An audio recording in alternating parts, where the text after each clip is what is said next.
सर्वसामान्यांचा बुलंद आवाज बीजी 24 तास. हे काम नव्हे, जबाबदारी आमची.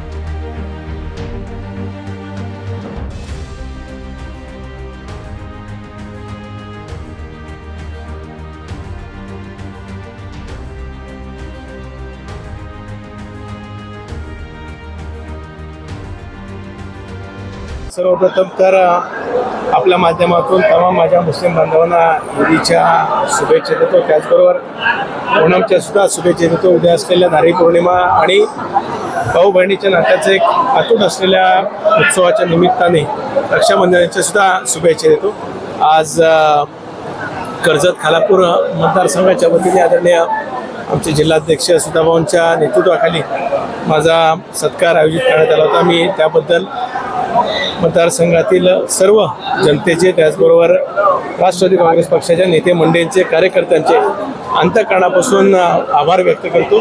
सन्मान अत्यंत कृतज्ञपूर्वक त्याचा मी स्वीकार करत असताना या मतदारसंघाला आणि ह्या भागातील जनतेला अधिकाधिक न्याय देण्याचा प्रामाणिकपणाने प्रयत्न मी माझ्या आमदारकीच्या माध्यमातून करण्याचा प्रयत्न करेन. निश्चितच आदरणीय सुधाभाऊ असतील, हे गेल्या 15 वर्षापासून या विभागात नव्हे तर आज रायगड जिल्ह्यामध्ये काम करत आहेत. स्वाभाविकच आहे, 2024च्या झालेल्या निवडणुकीच्या थोड्याशा पराभवानंतर ते खचून गेले नाही, मात्र अत्यंत जिद्दीने आणि पोटतिडकीने या भागातील जनतेचे प्रश्न सोडवण्याकरता आज बाहेर पडलेले आपल्याला पाहायला मिळतात. त्यामुळे निश्चितच राष्ट्रवादी काँग्रेस पक्षाच्या माध्यमातून योग्यपती न्याय हा त्यांना दिला जाईल. आमच्या नेत्या आदरणीय सुनीत्रा काके असतील, प्रदेशाध्यक्ष तटकरे साहेब असतील, प्रफुल्लभाई असतील, भुजबळ साहेब असतील, मुश्रीफ साहेब असतील आणि जी राष्ट्रवादी काँग्रेस पक्षाची कोर कमिटी आहे, या बाबतीत महामंडळाच्या बाबतीतला निश्चितच त्यांना न्याय त्या ठिकाणी देईल आणि त्यासाठी आम्ही सुद्धा आग्रही निश्चितच राहू. समन्वय समितीमध्ये मी त्याचा सदस्य काही नाही, पण वरिष्ठ पातळीवरचे नेते, मग भारतीय जनता पक्षाचे नेते मंडळी आहेत, आदरणीय शिंदेसाहेबांच्या नेतृत्वाखाली असलेले शिवसेनेचे नेते मंडळी त्या ठिकाणी, राष्ट्रवादी काँग्रेस पक्षाकडनं सुद्धा त्या ठिकाणी नेते मंडळी ते समन्वय समितीमध्ये आहेत आणि एकंदरीतच महायुतीमधला समन्वय राखला जावा त्याकरता ती समन्वय समिती आहे.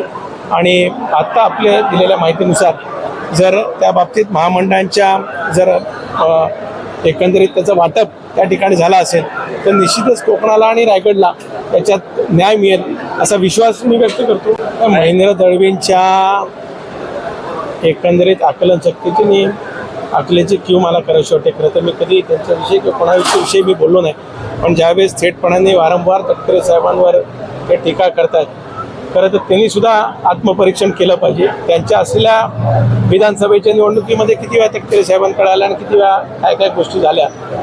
आत्तासुद्धा जिल्हा परिषदची निवडणूक झाल्यानंतर स्वतःच्या पत्नीला जिल्हा परिषद अध्यक्ष करण्याकरता हेच महाभाग तटकरे साहेबांच्याकडे 2-2, 3-3 वेळा दिल्लीपासून फेऱ्या मारून आले.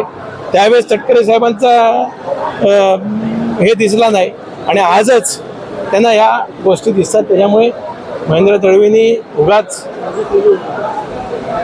आणाभाका मारू नये.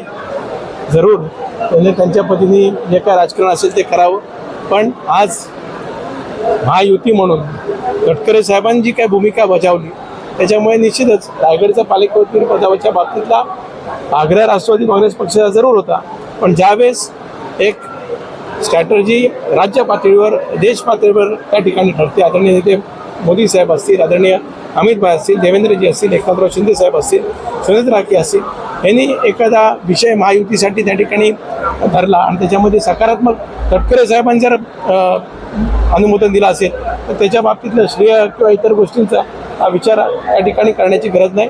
महेंद्र दळवींनी त्यांच्यापुरतं बघावं. त्यांना आता डोहाळे कसले लागलेत त्यांनी त्या दिवशी बोलून दाखवलं. पाहायला गेलं तर युवक असतील, माझ्या भगिनी असतील, यांच्यासमोर अनेक त्या ठिकाणी समस्या आहेत. मुलं शिकतायत, सवरतायत, पण दुर्दैवाने आज हातामध्ये रोजगार नाही.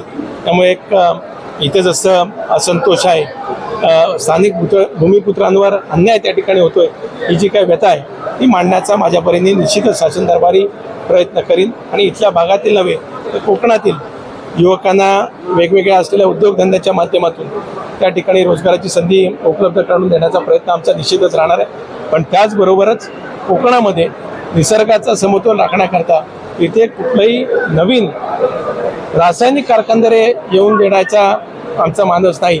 इथे वेगवेगळे IT क्षेत्रातील असेल किंवा मॅन्युफॅक्चरिंगचे असेल असे कारखानदारे आम्ही स्वागत करू.